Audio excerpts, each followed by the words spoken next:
ready to go. He fights like a bib. Ryan did a good job of turning back into him, but he might, nice double leg off the cage. He cranks heel hooks harder than Husama Palhares. Aber ist nun erstmal in der Position, dass gucken muss, wie klickern. Das ist vorbei. And fans have crowned him the Viking descendant of MMA. Es war nicht der Term, aber es sah gerade erst so aus. Ich war gerade auch ein bisschen verunsichert. Und ich glaube, Montanak ist schlafen gegangen.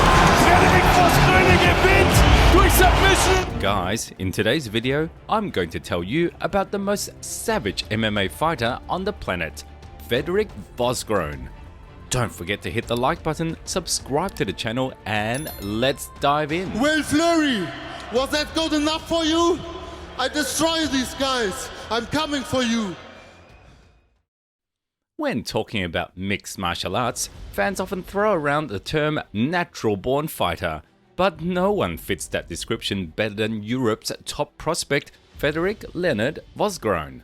Broad shoulders, stocky, with a massive head and an iron jaw, he looks like a real live caveman born to destroy everything and everyone. However, Frederic's talent for violence wasn't always there. Born and raised in Düsseldorf, Germany, he spent many years without even thinking about a career in combat sports. Everything changed by accident. As a teenager, Frederic and his friend played a UFC video game for the first time, and that's where he discovered the fascinating world of jiu-jitsu. He enjoyed catching opponents with submissions so much that he decided to try it in real life, and just a few days later, he joined a grappling club. At that point, he already had some wrestling experience, so training progressed quickly. After some time, Frederic realized that he couldn't fully master the art of grappling in Germany, so he moved to London, where he trained twice as hard. By the age of 23, Vosgröne earned his black belt under the renowned coach Dick Martin, and soon after, he took third place at the World Masters Championship. After the COVID pandemic, Frederic decided to put his grappling career on hold and try something new. And as you probably guessed, his attention turned to MMA.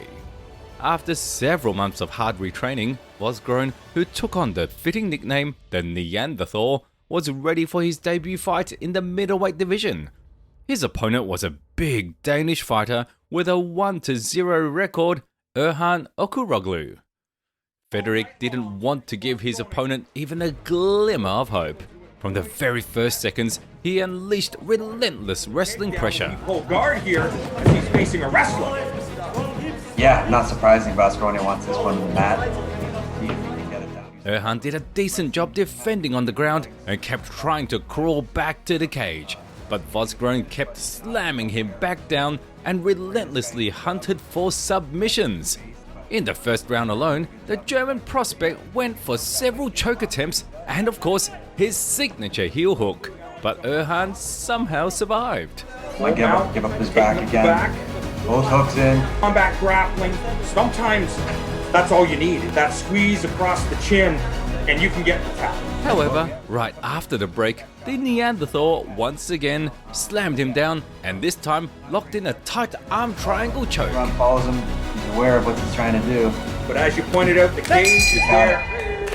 And the tap. First of all, I disagree. Wasn't an unbelievable performance.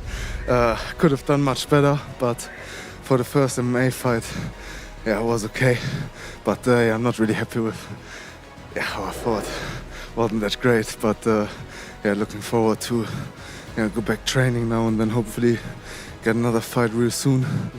It's worth noting that finishing with an arm triangle was no accident. Over the years on the grappling mats, Frederic had mastered dozens of deadly submissions, but two of them became his trademarks, the heel hook and the arm triangle. Vosgröne understood these submissions so well that most of the time he didn't even have to force openings. The submissions just found him.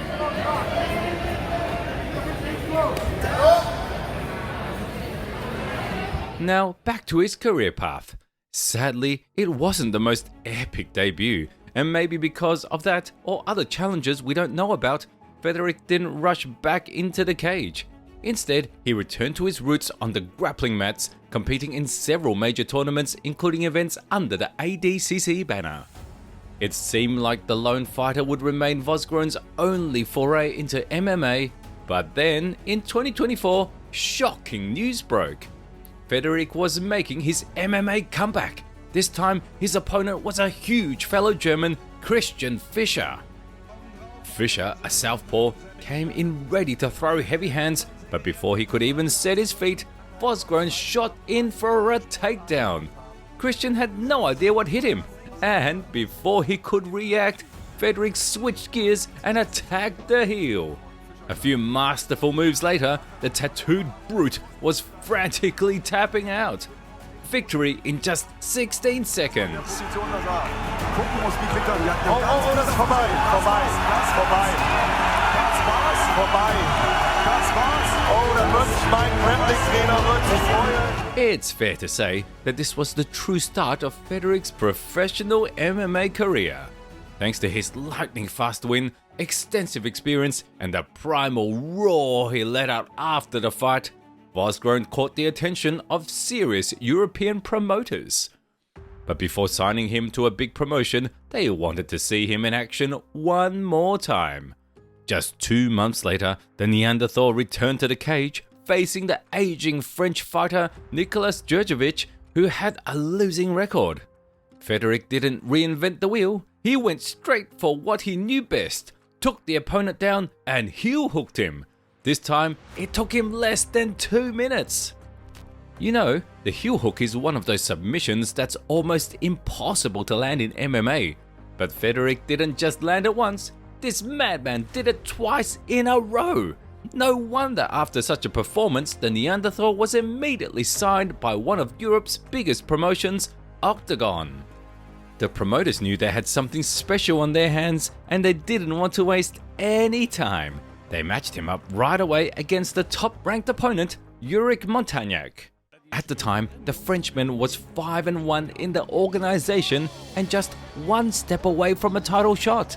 Technique? Trickery? No, I'm going straight through you. That's Frederic's life motto.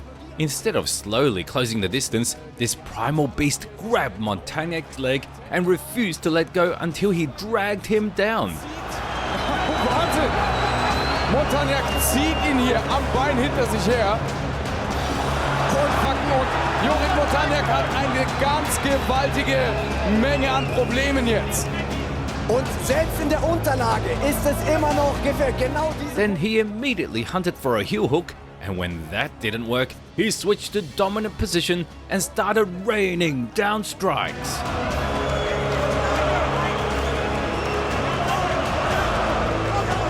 Maximal geile. By the second round, the battered Frenchman wasn't nearly as lively.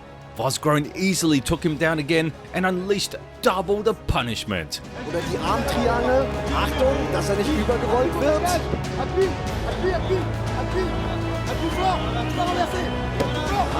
Da kommt er. Midway through, the Neanderthal moved into mount and slapped on his second favorite submission, the arm triangle choke. At first, it seemed like might survive the pressure, but when his hand went limp, the referee realized, it's time to save him. War das der Tap?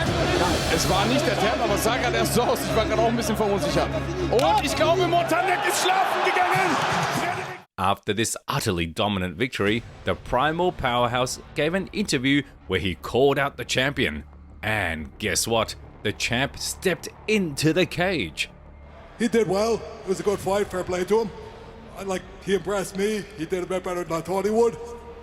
Besides some words of respect, the champion made a promise. If Frederic beats one more ranked opponent, they'll throw down.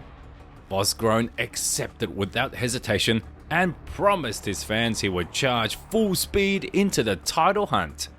In another post-fight interview, the Neanderthal opened up about the challenges he faced preparing for the fight. Ja, keine Ahnung, ich hatte auch vor 2 Wochen hatte ich auch eine relativ schwere Knieverletzung. Ich konnte eine Woche lang quasi nicht gehen. Ich konnte noch vor einer Woche konnte ich kaum gehen. And shared the direction he wants to take in his career. Noch nicht so lange MMA im Vergleich, oder ich habe jetzt die letzten 6 Monate intensiv Stand gemacht, aber davor halt so 2 Jahre, aber immer nur so ein bisschen, immer mehr Grappling, teilweise dann 1, 2 Monate, wo ich gar keinen Stand oder MMA gemacht habe. Deswegen können sich die Leute auch in Zukunft, ja, ich denke in 1, 2 Jahren wird mein Stand auch auf so einem hohen Level sein, dass mich dann niemand mehr besiegen wird. The promoters decided to strike while the iron was hot, and almost immediately after Frederic left the cage, they announced his next opponent. It was supposed to be the former UFC fighter and British veteran Tom Breese, who had already lost to Vosgröne in a grappling match. The heel hook, Freddy Vosgröne. Unfortunately, that fight was later cancelled, and instead, Vosgröne will face a tough Argentinian, Lucas Alcina. Their fight is scheduled for June 14th, and if the Neanderthal secures a spectacular win, he will become the division's #1 contender. And that's it for today. Did you enjoy the video? Then don't forget to smash the like button and subscribe to the channel. Hey, what do you think? Can Frederic make it to the UFC? Does he have the potential to become a champion? Let me know in the comments below.